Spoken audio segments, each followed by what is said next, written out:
Good afternoon, everybody, and welcome to the Fantasy Roundup for Tuesday, December 28th, also known as Championship Week in fantasy football circles.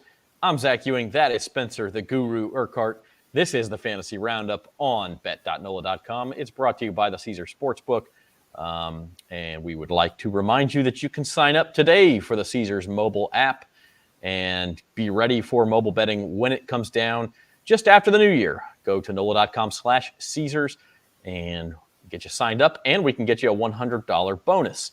And you also get a bonus for local teams scoring points the week of launch. That hasn't been exactly figured out yet because we don't know exactly what week it'll be or who will be playing and all of that. But you actually will get more than a $100 bonus if you deposit money before the launch of mobile betting. So go to NOLA.com/Caesars and do that today. With that said, we will turn our attention to fantasy, and it is championship week in most fantasy leagues out there. I hope you're not in a league that leaves it until week 18 because with COVID and everything else and just your normal, hey, the Chiefs have clinched the bye, so they're going to sit Patrick Mahomes and Travis Kelce and Tyreek Hill. Like, you don't want to get into all that. Championship week should be this week. And so it should be a good one, Spencer, if not a challenging one. We've, new COVID stuff every day. Yeah, man, it's wild out there, and there's nothing. I hope y'all weren't facing Joe Burrow this week. Hopefully, y'all had him in y'all's lineups because that was amazing what happened there. It's so many big point totals. That was good to see. A lot of times in these playoff matchups, with wintertime weather being colder and stuff, there's a lot of low totals. But this week it was a lot of shootouts, a lot of action there, even with all the COVID absences. So yeah, hopefully we can. But it was that advance. Congratulations, and let's bring home those titles this week. Yeah, I had to. I did not have to face Joe Burrow, but I did drop him earlier in the year, as I have complained about all year, complaining about my own decision. But having said that, in that league, I am in the championship, so I made it through, and I don't have to face him or anything like that. So we'll see if I can figure out the quarterback issues. Speaking of quarterback issues, you mentioned Carson Wentz. I just saw the headline: the Colts are discussing bringing back Phillip Rivers to start for a week. Which would be Yikes. Against the Raiders. That would be a truly interesting twist. If you need a quarterback, I don't know that you really rely on Phillip Rivers, but if you're in a super flex, you may not have a choice. You got to go pick. So I'd rely on him over Ian Book after what we saw last night. But that's all. The other headline with COVID is that the NFL and the NFL Players Association are talking about changing the quarantine period from 10 days down to 5 days. So if you test negative, you can be back in just 5 days, and that's for vaccinated or unvaccinated players. And so that may help some of these guys. You look at the Saints, they may get some guys back. Austin Eckler probably back for the Chargers. Different guys who missed last week. Dalvin Cook may very well come back. Paula says, hey, from Pensacola. Hey, Paula. And we will gladly take any comments you've got.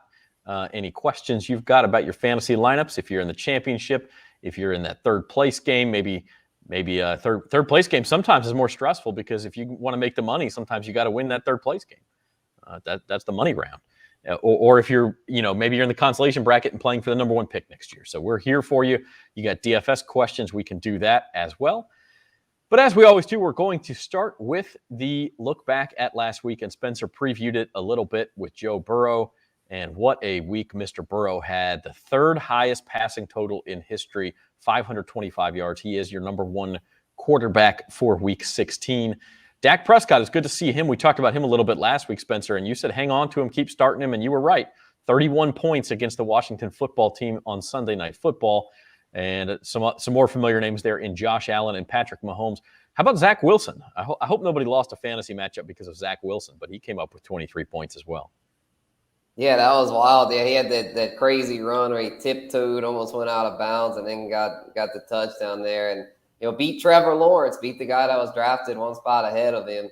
So yeah, that was interesting to see. And then Joe Burrow, man, I'm glad to see him do that. Always fun to see a LSU product do like that. It just goes to show that team truly was that's probably the greatest offense in college history, and it's carried over to the pros. That's what's crazy about it, and fun to see because he is a guy that helped me out in a lot of leagues and DFS. In DFS, he was my top quarterback pick for this past week. So I hope everyone that filled out those DFS slates had him in there, because if him and T. Higgins as a stack, I said him and Tyler Boyd, which Boyd did pretty well, but yeah, the money stack was him and Higgins. That was just straight fire. Yeah, if you had Burrow and Higgins, you cashed almost no matter what else you had in your DFS lineup. I mean, that was ridiculous. Let's look at top running backs, and this is how I was able to win even without Joe Burrow, because I had Justin Jackson and Joe Mixon both in my lineup. So that worked out real well. You get a couple, and I had Davante Adams. So you get 3 30-point scores. It's pretty tough to lose. Also had the Dolphins defense last night, so that was 25 more points. So yeah, it was a productive week. Justin Jackson. Listen, this is why you got to keep up with the news. Austin Eckler goes out with COVID. If you were able to go get Justin Jackson, 34.2 points in a losing effort. I mean, the guy, it just kept coming with him. And the Bengals offense, listen, you mentioned Tyler Boyd, Jamar Chase had a big day too. Mixon had a big day. T. Higgins obviously had the huge day. It didn't matter who you had. If you had a share of that Bengals offense, you were in good shape. Nick Chubb, a nice day on Saturday as well. How about Rex Burkhead, though, Spencer? You just, that Texans situation, man, you just got to spin the wheel and pick somebody. Right. Yeah. And I was thinking Burkhead was hurt a couple of weeks ago, was going to miss some time, but he's played through the injury. And I got to give the Texans some props. I mean, even the rookie quarterback's done pretty well, Davis Mills, and they did it this week without Brandon Cooks, their top weapon. You know, a big upset over the Chargers there. Jackson did well filling in for Eckler. So for those Eckler owners that had Jackson, props, so you didn't lose much there. So yeah, this was an Harris with a hat trick, a touchdown. So yeah, a lot of big running back performances. But this just goes to show. I mean, look at two of those top three, Jackson and Burkhead, guys that no one had in their top deal before the season, rightfully so. I mean, who's going to draft Justin Jackson or Rex Burkhead? But as we go on, it just gets crazier and crazier. So props to those who've adapted and adjusted in these crazy times. I mean, listen, we hope like hell that we don't have another COVID impacted season next year. But even without COVID, you look at injuries and suspensions and things like that. The zero RB strategy in fantasy drafts, it seems like it makes more sense every single year. In a COVID year especially, but what that means is you don't draft any running backs high, or maybe you draft one, but you kind of leave your RB2 spot for later in the draft. And what you do is you just start picking up a bunch of backups. You pick up an Alexander Madison, a Justin Jackson, Chuba Hubbard, and you wait for the carnage to start coming. And sooner or later, by about week 8 or week 10, you've got yourself an every week starter from one of those guys. And in the meantime, you are able to draft the other positions, quarterback, wide receiver, tight end, higher up than you would have otherwise, because you didn't worry about getting all those running backs early. And so this year, certainly if that was your strategy, it made an awful lot of sense. Yeah, for sure. Yeah, because a lot of those top prominent running backs got injured. And so I would still say moving forward, got asked a while back, and they have been on the show like about is zero RB the thing for drafts in next year. I'm still going to say no. Like I'm still saying take your running backs early. I think this year has a lot to do with COVID. But for those that kind of saw through predicted all this craziness for this year and did zero RB, might be playing for championships. And if he did that, well, it makes sense. But I always like building with running backs. That's generally the way to go. But in these times, oh yeah. I mean, listen, I kind of go halfway in between. I like drafting one up high, and honestly, we've talked about this throughout the year, but I got lucky, and sometimes it's luck. The league that I'm in my championship in, I drafted Joe Mixon and Davante Adams, and then Joe Mixon with my first 2 picks. And my draft was the night of Hurricane Ida. My power went out, and I couldn't draft the rest of the draft. And the computer basically did the zero RB for me. Picked up a whole bunch of wide receivers. Like I think my next 6 picks were 5 wide receivers and a quarterback. And I look at my roster and think, man, this is a mess. But later on in the draft, I got Michael Carter, worked out real well. I had Melvin Gordon, who's worked out fine, although I ended up trading him for David Montgomery, which has worked out fine also. And I have a stacked wide receiver room where if I had been smart enough to hold on to Joe Burrow, my team would be just unbeatable. And so sometimes it's luck, sometimes it works out, but I kind of accidentally did it this year because of the hurricane and the power going out. And, it has worked out real well. So every year is not going to be like this, but Derrick Henry, that wasn't COVID. Dalvin Cook went out a couple weeks. This week it was COVID, but before it wasn't COVID. It does happen. Christian McCaffrey, that wasn't COVID. So these guys go out, and sometimes the backups become just as valuable. So it is a viable strategy. It just kind of depends on what you prefer. Looking at top wide receivers for the week, T. Higgins, we mentioned him, 43 points, and Davante Adams on Saturday, very good as well. Deebo, A.J. Brown coming back from injury, a nice day for the Titans on Thursday night. And then the surprise of the week, Isaiah McKenzie of Buffalo. Yep, yeah, Isaiah McKenzie. I was with no Gabriel Davis, no Cole Beasley. Somebody had to step up there, and he did the job there with Emmanuel Sanders.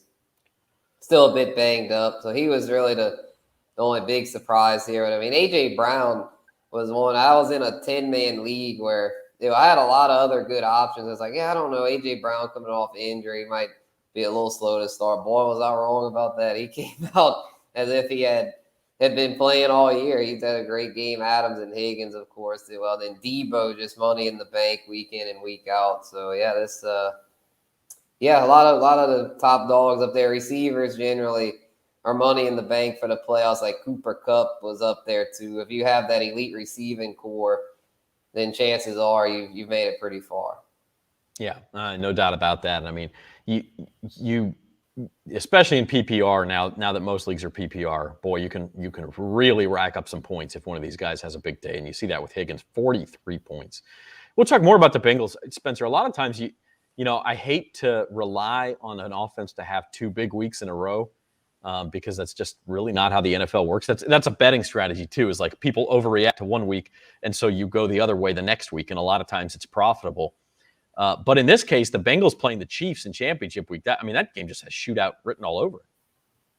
Right, yeah. So it was a Cowboys Cardinals. It should be a lot of big ones in this championship week. The only downside of that is it's like you might be going against some of those high scoring guys. Like, yeah, you want those shootouts, but if they come back and bite, if your opponent has a lot of those guys in that game, and it's like, I don't know. just gotta hope the breaks go your way. Yeah, no. I mean, listen, you get into the championship, it's a 1 week thing. Sometimes the coins just got to land your way. You make the best decisions you can, but as with any fantasy week, but especially in a 1 week scenario, there's only so much you can do. So we shall see. Top scoring tight ends of week 16. Your top guy was Mark Andrews of the Ravens. Kind of a slow week for most of the top guys. Kittle and Kelsey slowed down finally. Kyle Pitts had a nice day even without a touchdown. And then Gerald Everett kind of showing his face as a viable option. Yeah, Kyle Pitts is like allergic to the end zone, it seems like. He's only got 1 touchdown on the year, which is maddening considering how big he is, how physical, athletic he is. But it just goes to show that he's getting enough usage where he's still an elite option at the position. Once he does start finding the end zone, he'll be right up there with Andrews and Kelsey, I would think. And then, Andrews is, to me right now, the way Andrews is playing, I would say for drafts next year, I was saying Kittle, but Kittle kind of came back to earth this weekend with his injury history is concerning. For next year's drafts, I'd probably say Andrews would be the number 1 tight end. Over Kelsey as well.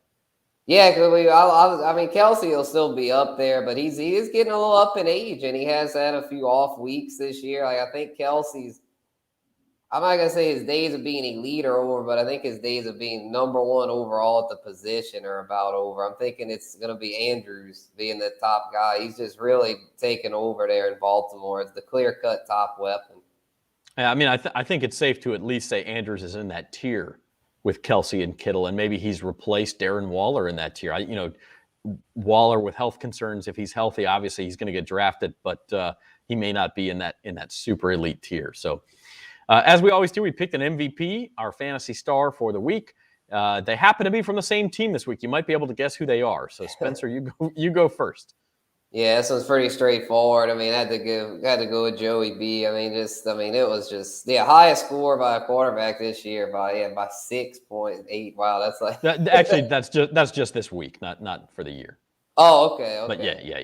Gotcha. Yeah. Point is, it's just an incredible performance there, and I actually am mad at myself in one league. The league, it's crazy. I've had a dominant team in this 10-man league. It's the same league where I benched A.J. Brown, and y'all probably thinking, man, he's like, how you call yourself the guru? You benched Joe Burrow and A.J. Brown. But listen, my other options were Justin Herbert against the Texans, and then at flex was Chase Edmonds. I figured with no James Conner, I figured he'd do well, and he did. He did well, and then Herbert did okay, but I mean, he's not anything like Joe Burrow. If I'd have played Burrow, I'd have won. It's crazy. Expert. Psh, expert. Yeah, I had to revoke my title, man. That was a tough L to take, man. That league, I had killed it all year. Was 11-2 in the regular season. Had a bye week, thinking I'd be able to cruise to the championship. Money league, $40 buy-in, but just goes to show, man, it can smack you in the face some weeks. It is the worst feeling in the world too. It's one thing to lose. It's another thing to lose because you made a decision and you left somebody on your bench and you're just watching them rack up points going, man, if I could just switch it, like, come on, just let me have one mulligan and I'll win.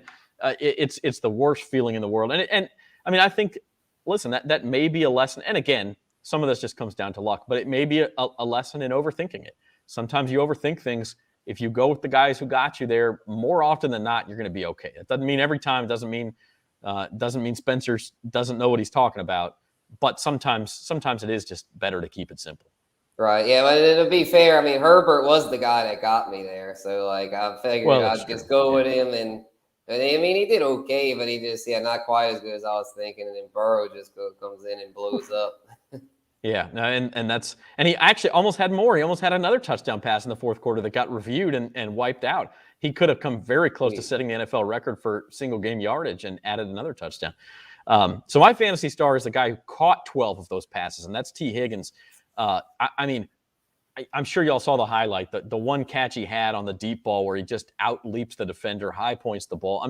You're talking about an elite talent, and I'm not sure anybody really thought about him that way with Tyler Boyd and with Jamar Chase and the seasons they were having. But this guy, holy moly. Davante Adams, actually, I believe it was Justin Jefferson, the only other receiver who's gone over 40 this year in a game. 194 yards, 12 catches, 2 touchdowns. Just a huge week. And as you mentioned, Spencer, you had one of these guys in your lineup, or if you were lucky enough to have both of them, it was easy street. Exactly. Yeah, I had Chase in some leagues. I didn't really have any Higgins shares in my season-long leagues because of just the fact that they were going similar in drafts, and I felt like Chase was a superior talent, while Chase, I believe, for the season's had a slightly better year. Higgins, though, as of late, he's been the guy with more defenses keying in on Chase.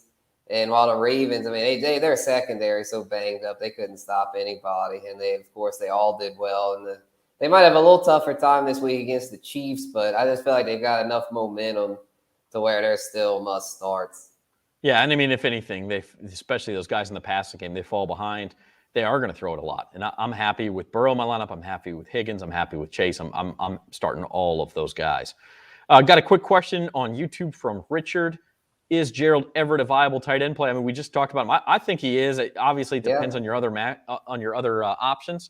But Spencer, I'll let you have the floor. I think he's clearly showing some chemistry with Russell Wilson. Right, yeah, he's picked it up as of late, and he gets a great matchup this week. The Seahawks get Detroit, so it's like I don't see him slowing down here. I see him continuing his recent surge, and just because the Seahawks don't really have much else outside of Metcalf and Lockett, and they're both field stretchers. Everett's kind of seems like the seam guy, a guy that gets more to shorter, safer catches, and he's a big body, so he'll probably catch a touchdown or two. Yeah, he's a tight end one this week, I feel. And I'm not totally unconvinced that Russell Wilson's thumb isn't still bothering him. It's he's looked better the last couple of weeks, but I think he may be going to the tight end and those underneath routes a little more because the deep ball is where it's bothering him. I'm speculating here, but it's certainly possible. And then they were playing the snow last week, so that makes a difference too. But yeah, I think Everett, depending on your other options, like I don't think you're going to start him over one of those elite guys. You might not start him over a Dallas Goedert or a Zach Ertz or something, but he's down there toward the bottom end of the tight end ones. Mm-hmm. Yeah, for sure. Yeah, and I'd rather him, over like Higbee or Conklin or Evan Ingram, one of those like fringe tight end ones. That's man, give me the upside with Everett. Man, Everett, I feel like Everett's floor. His Yeah, and he's floor is got a higher than those decent guys floor. too. Yeah, and the matchup, yeah, it's trending up for him. Yeah, he's definitely a tight end. I don't know his percentage right now. If you need a tight end, then go get him if he's available. You're watching the Fantasy Roundup on bet.nola.com. Zach and Spencer here with you. We want to get into some Week 17 stuff, but first, I also want to promote something else that we're doing that's really cool. It's called the Beat the Pros contest, and that's something we're doing over at bet.nola.com. It is free to enter. We're doing 6 of them throughout the year. The first one is college football, the New Year's 6 Bowls, and hopefully knocking on wood right now, but hopefully they all get played. But you pick the New Year's 6 Bowls against the spread and try to beat the pro, which in this case is our LSU beat writer Leah Vann. And if you do that, you are entered to win a weekend stay for 2 at Harrah's New Orleans. We're taking care of you. We're letting you go see a show. We're doing all that kind of stuff. You can hang out at Harrah's for the weekend. And if you play all 6 contests, so it's college football, then we have NFL playoffs, March Madness, the Masters, NBA playoffs, and finally Major League Baseball playoffs in October. If you play all 6 of them and you are the year-long champ, the grand prize is a weekend stay for 2 at Caesars Palace in Las Vegas. So beat the pros. There'll be a different pro for each sport, for each contest. It's going to be Jeff Duncan for the NFL playoffs coming up, and then we'll keep going throughout the year. It's going to be a lot of fun. Go to NOLA.com/beatthepros. You can play the college football version right now. Make sure you got a profile, all that kind of stuff. And then just keep an eye out, sign up for our newsletter, watch the shows, that sort of thing. We'll remind you throughout the year as those things are going live. But if you play all 6 of them, you have a chance for that weekend trip for 2 to Caesars Palace in Las Vegas. So that's going to be a lot of fun. And Spencer, you're ineligible. I'm sorry, man. Dang, yeah, I was like, am I eligible? No, there you go. But yeah, that's awesome, man. I'll definitely have to let my people know, let the Guru Nation know, man. I could be at the Palace, man. That sounds really fun. That's right. You're gonna have to just sneak your picks to a buddy and have him make them or something. I don't know. Yeah. If you win, then we'll both go. Yeah, there you go. There you go. No, but it'll be fun. Go to NOLA.com/beatthepros, and you can get started on that contest with the college football. So as the new year begins, that's what we're doing here at bet.nola.com and Caesar Sportsbook. Really excited about it. In the meantime, let's start the new year off right, win you some fantasy championships. Waiver targets for Week 17. Spencer, you like Trey Lance, and I don't disagree with you, but I want to question you on it. Is it the matchup? Is it the rushing possibility? And where would you rank him? Like, what type of guys are you starting him over?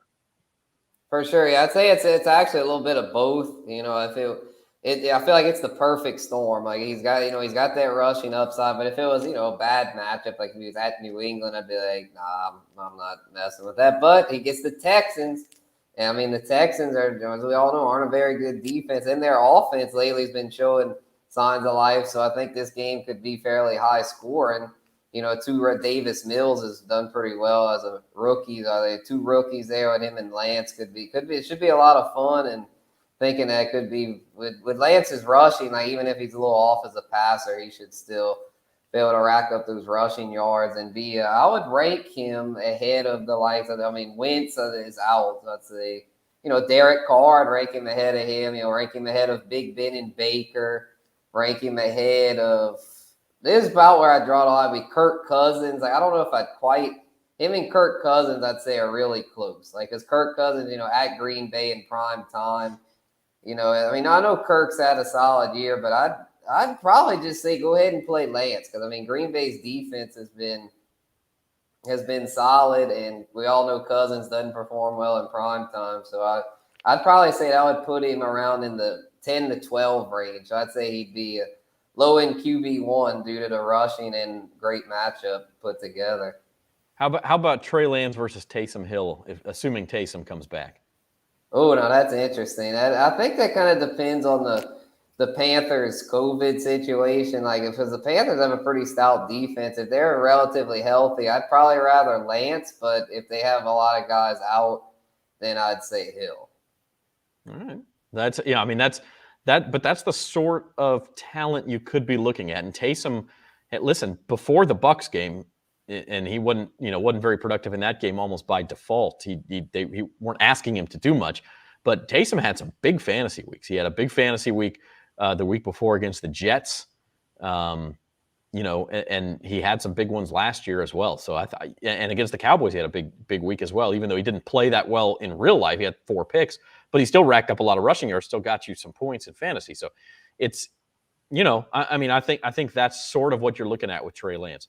Your other pickups there, Boston Scott, the Zachary native for the Eagles, getting some carries, and then Josh Palmer of the Chargers.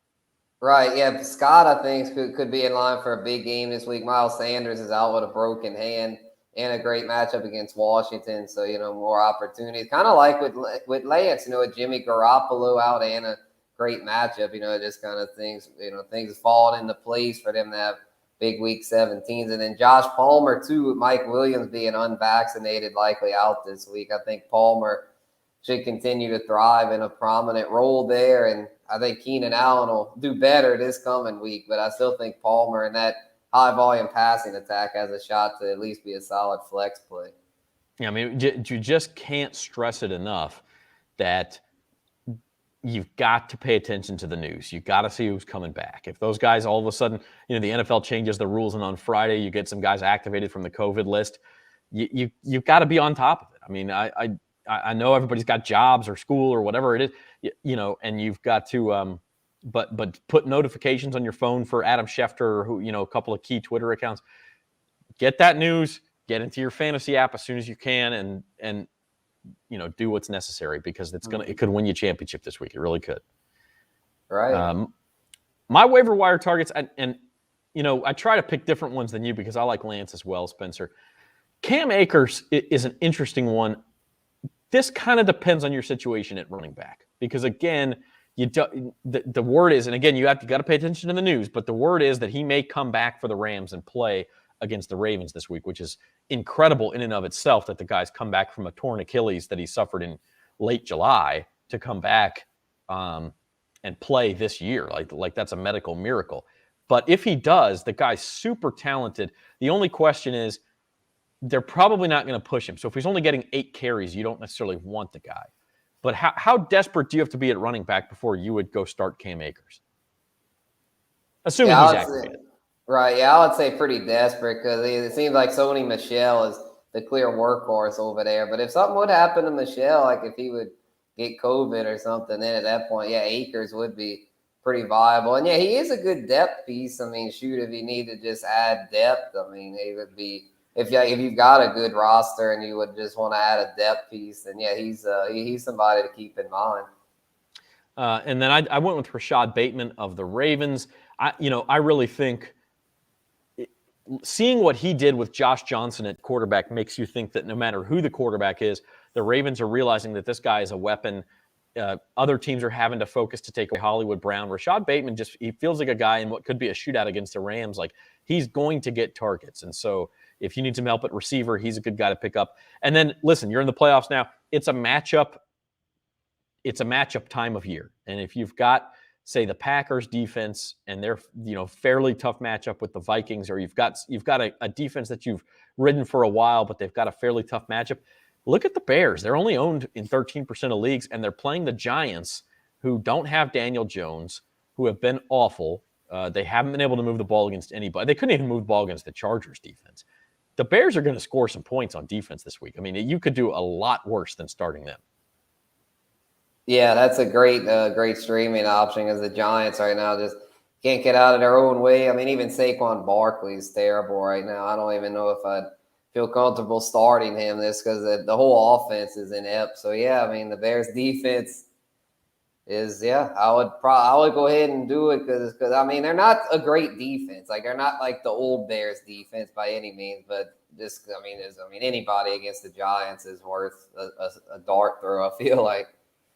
Yeah, again, some of this depends on who else you've got, but if you've got the Packers or even the Cowboys, you've ridden them. The Cowboys have been great. I don't think you're going to bench the Cowboys, but the Cardinals are not the easiest matchup. They can put up some points. The Broncos are a pretty good example. They've been a good defense, but they've got to play the Chargers, who put up points. So, if you've ridden a defense but they don't have a great matchup, I would take a look at Chicago.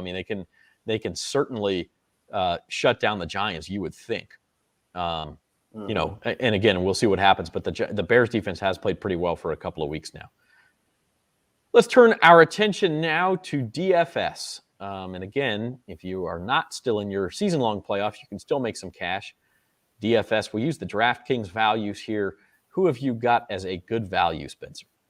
Yeah, we got some good ones this week. Jalen Hurts against they get Washington, right? Yeah, that's a great matchup for sure. I mean, he's gonna, I believe, go off with his rushing ability and he's getting healthier, down the stretch. They're pushing for the playoffs, man. The Eagles could easily sneak into the playoffs. So I think he'll have a really nice performance there. Sony Michel as the clear workhorse. We talked about the Rams backfield just a little while ago. I think at 5,800, he might be the value of the week.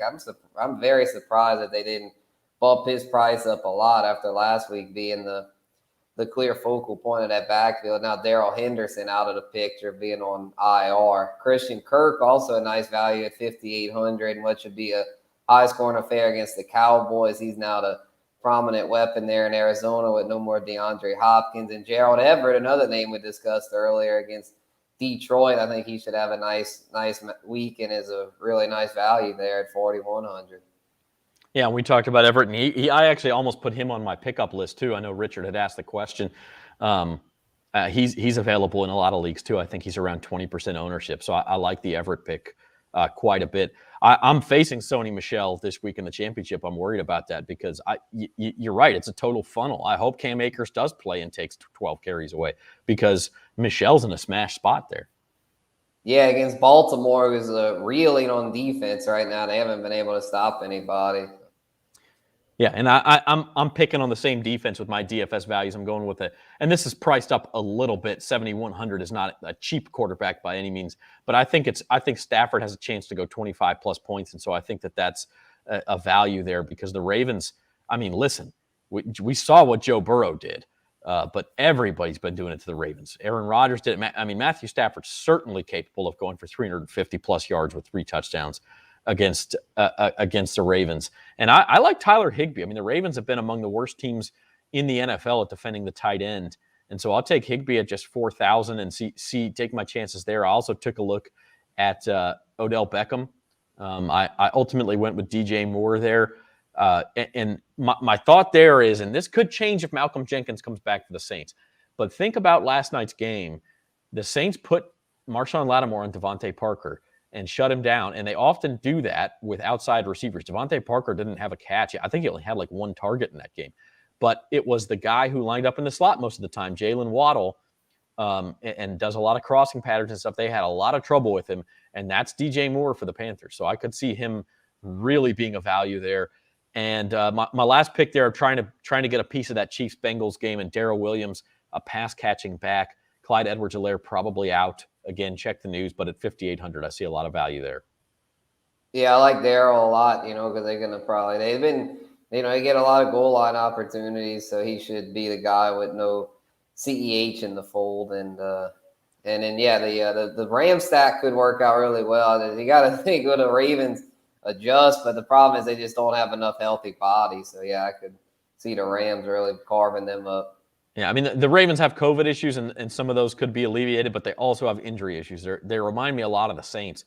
Started the year out well, and just in the last half of the year, it's everything that could go wrong has gone wrong, and now they're fighting for their playoff lives. The difference is the Saints have a reasonable schedule left, and they still have a chance at this. The Ravens are in deep trouble because they've still got the Rams, and then I think the Browns left, so it's going to be difficult for them to make that work. Right. Let's move on to our Week 17 sleepers before we wrap up. And again, if y'all have questions, leave them in the comments on Facebook or YouTube. We will get to them here in the last few minutes of the show. But Spencer, going for a second straight week, a big week from Isaiah McKenzie. Yeah, I think it's very possible since they're facing Atlanta and Beasley and Gabriel Davis both unvaccinated. So there's no guarantee that they'll be back this week. And so if one or both are out, then I'd say McKenzie wouldn't really be a sleeper at that point. But even if they do play, I still think McKenzie, with them being out of the lineup, I think McKenzie's going to have more of a role moving forward. And Emmanuel Sanders getting up in age, he didn't show much last week. I'm thinking McKenzie may have, him and Josh Allen may have, got something going. Has got to, get, and they can get chemistry going. And I don't see that, them just taking that away. Like I think he may have just played himself into a prominent role in one of the most explosive offenses in the league. So we'll see if he can carry it over. I think there's a good chance he will against a vulnerable Falcons team. And I kind of went the other way. I went with Davante Parker, and I just mentioned him. Look, obviously he was blanked last night. That's why he's a sleeper, and he's been hurt all year long or been on the COVID list. But generally, when he's played, he's had a pretty good week. And the Dolphins get the Titans this week, and the Titans have really struggled against opposing receivers, particularly the number one wide receiver. Now, you could argue Waddle is the number one wide receiver, but I think both guys have a chance for a big day. I didn't want to use Waddle. He's not really a sleeper after last night, but I think Davante Parker, love the way the Dolphins are playing. Think they could go to Tennessee and win that game. It's a sleeper, so take a shot. I'd keep him in your lineup. Yeah, for sure. Yeah, he could bounce back because you would think they're going to start keying in more on Waddle. Hope maybe I don't know how the Titans defense plays, but I mean, if they're smart, they'll key in more on Waddle. It should open things up for Parker. Yeah, that's the other part of it. And like I said, the Titans have had trouble covering outside receivers all year long and really going back to last year. It's been one of the Achilles heels of that team. And so I could see Davante Parker being targeted a lot by Tua in that matchup. Any questions, feel free to leave them in the comments, or you can go to Spencer on social media, at Spencer the Guru on Twitter or Instagram. Ask him your lineup questions for championship week or third place week or going for the number one draft pick or whatever it might be. And then go ahead and get your answers there, or maybe it's DFS. And Spencer will be happy to answer. Any questions you got this week that stuck out, Spencer? Yeah, I got a defense question about should they play Philly or Miami's defense, and to me the answer was pretty obvious. But did you have a preference, Zach, or do you want me to go? I love the way Miami played last night. It kind of depends for me on what Washington's quarterback situation is. What's your obvious preference?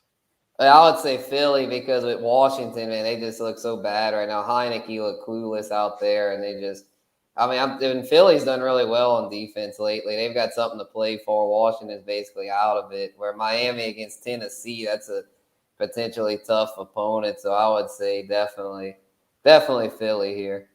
Yeah, I lean Philly. I mean, I know Miami looked great last night, and I started them, and they had a whole bunch of points. But you got to look at who they were facing. I mean, I hate to pile on the Saints, but you're looking at that. There was like a 7th-string tackle in there, and a 4th-string quarterback, and a 3rd-string guard, and I mean, it was just a complete and total mess on the Saints side of things. And so, yeah, the Dolphins dominate them. They have a decent defense. I think they're a decent play. But yeah, I think I would go with the Eagles as well there, especially with the way Washington looked last week.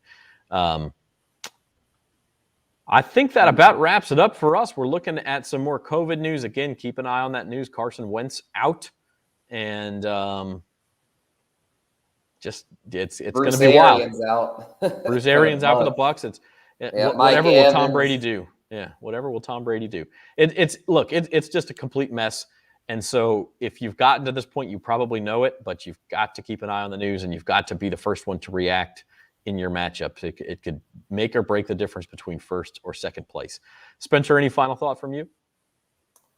Oh, I'd say just, just gotta keep up with the news, and I'll say this, just gotta, no matter how it ends up, just gotta, don't break the chairs, don't go crazy in your house, just stay calm. It's all good. And just hope the fantasy gods are on your side. But we'll make it through. Let's win some titles. We got this. That's right. And we wish you the best of luck, and we'll talk to you next week. We'll do a little fantasy football season wrap-up. We'll also look at DFS for Week 18 and maybe some DFS playoff strategies as well. So we'll see you next Tuesday. Check us out 4 o'clock on Thursday for At the Book. We're going to preview the weekend to come, including Saints-Panthers. We'll talk a little LSU K-State in the Texas Bowl and a lot of college football playoff as well. That'll be myself and Devin and Jim. So check us out right here on these same spots at 4 p.m. on Thursday. Until then, for Spencer the Guru Urquhart and our producer Patrick McKee, I'm Zach Ewing. Have a good one, everybody.